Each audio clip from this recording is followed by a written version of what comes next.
पूर्व मंत्री son of मल्लाहाबाद VIP party supremo Shri Mukesh Saini का निषाद आरक्षण संकल्प यात्रा बिहार के जिला सुपौल में निकाली गई। श्री मुकेश सैनी ने सभा को संबोधित करते हुए कहा कि आज देखिए बिहार में क्या हो रहा है। श्री नीतीश कुमार जातिगत जनगणना रिपोर्ट कार्ड पेश किए हैं। पहले नंबर पर यादव जी हैं, दूसरे नंबर पर निषाद समाज है। फिर भी यादव मुख्यमंत्री बन गया और निषाद फक्का में रह गया।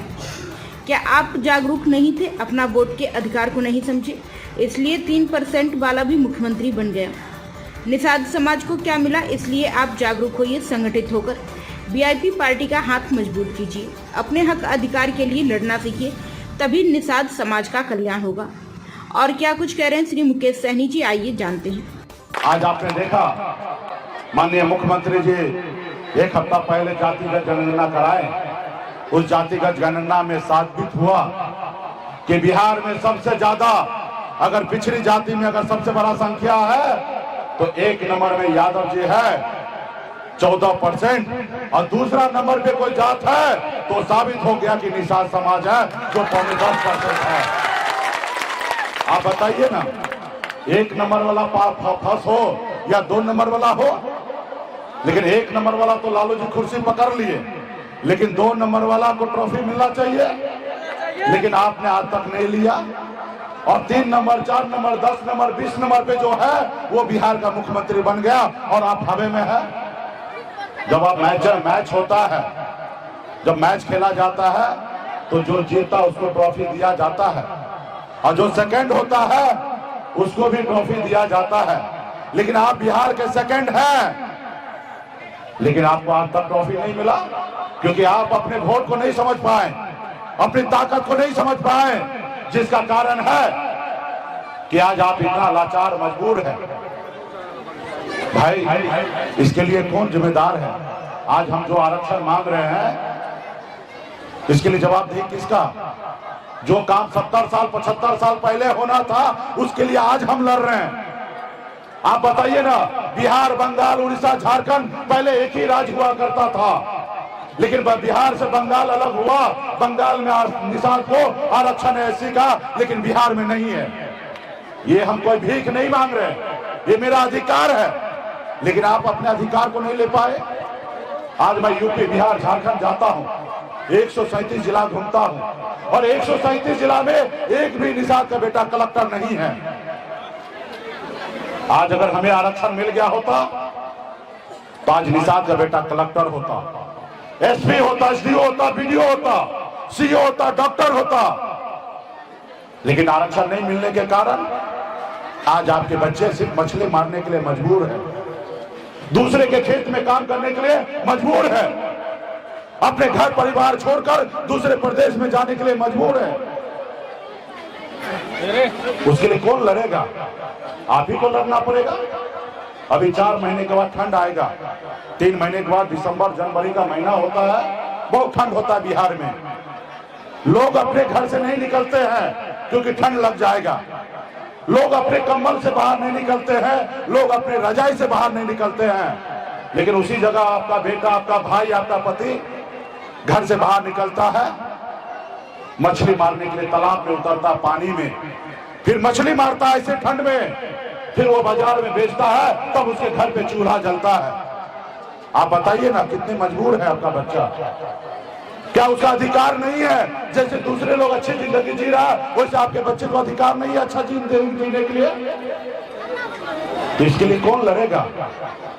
आज आप देखते होंगे, आप बच्चे को जिंदगी जन्म तो देते हैं, जब बच्चा जन्म लेता है निषाद कुल में, बचपन से लेकर बुढ़ापा तक वो गरीबी के जंजीरों में बंधा हुआ रहता है, कुछ नहीं कर पाता है। आज बिहार में निषाद ऐसा होगा, कम से कम 95% निषाद ऐसा होगा जो प्लेन पे बैठा नहीं होगा। 5% लोग बैठे होंगे। अगर बंबई जाना है तो 48 घंटा धक्का खा के जाएंगे क्योंकि उसके पास पैसा नहीं है, और जिसके पास पैसा है 2 घंटे में बंबई पहुंच जाएंगे।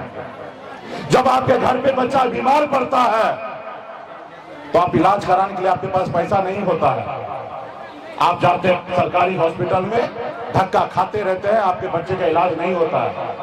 और बहुत सारे माता बहन जो है अपने बच्चे को अपनी गोद में दम तोड़ते हुए देखते रह जाता है, वो कुछ नहीं कर पाता क्योंकि उसके पास पैसा नहीं होता है। वही जगह पे जो धनवान है, पैसे वाला है, अगर उसका बच्चा कोई बीमार पड़ता है तो प्राइवेट हॉस्पिटल में लेके जाता है, उनको इलाज कराता है, उसको जिंदगी देते हैं। और आप क्या देते हैं? आप उनको मौत देते हैं। ये सबसे कौन लड़ेगा? कैसे लड़ाई होगा? इसके लिए तो दो ही काम करना पड़ेगा ना। एक तो बच्चे को पढ़ा लिखा के काबिल बनाना है और दूसरा अपने अधिकार के लिए संघर्ष करना है। काश अगर हमारे जात में भी लालू प्रसाद यादव जी जैसे नेता जन्म लेते तो आज हमारे समाज में इतना तकलीफ नहीं होता, हमारा समाज भी आगे बढ़ गया रहता। आज निषाद को आरक्षण मिल गया होता, और निषाद को आरक्षण मिल गया होता तो आज निषाद का बेटा भी कलेक्टर होता, पढ़ लिख कर आगे बढ़ा हुआ रहता।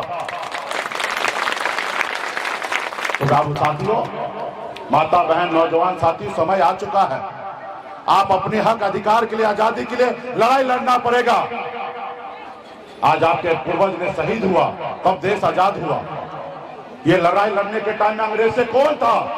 हमारे पूर्वज था, जिसको अमर शहीद जुब्बा सैनी के नाम से जानते हैं। ये लोग हमारे पूर्वज था। इस देश को आजादी इसलिए नहीं दिलाए कि हम गुलाम बन के रहे। उनका संकल्प यही था कि हमारे आने वाला पीढ़ी जो है वो सर उठा के जिए। इसके लिए लड़ना पड़ेगा। और आप कहेंगे कि हम गरीब है, लाचार है, हम क्या कर सकते हैं? आप बहुत कुछ कर सकते हैं साथियों। हमने 4 नेता का नाम लिया, ये भी गरीब थे, लेकिन इन्होंने अपनी बदलाव लाया ना, अपना समाज का बदलाव लाया, अपना सर ऊंचा किया। मुझे देखिए, मैं भी गरीब के घर में जन्म लिया, कोई अंबानी या टाटा के घर में जन्म नहीं लिया। जहां पिताजी मछली मारते थे वहीं पे मेरा जन्म हुआ। दादाजी मछली मारते थे, पिताजी मछली मारते थे, ऐसे घर परिवार में जन्म हुआ। हर तरह से गरीबी के जिंजीरों में बंधे हुए थे। लेकिन मैंने क्या किया?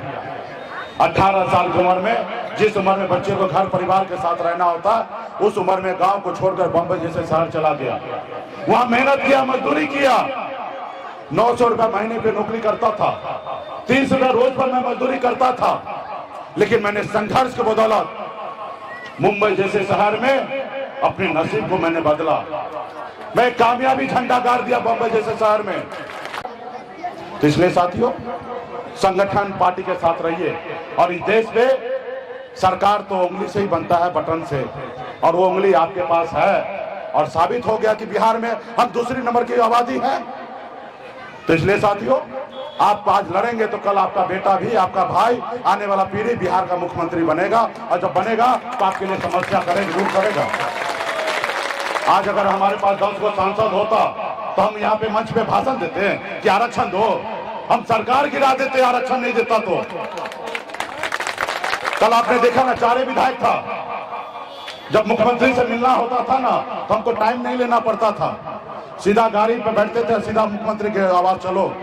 और जाते थे ना तो उसका गार्ड देखता था कि सांडी जी आ गया, गेट खोल देता था बगैर मुख्यमंत्री से मिले हुए, पूछे हुए, क्योंकि उसको पता था कि मुकेश सहनी नाराज होने मतलब सरकार गिरना।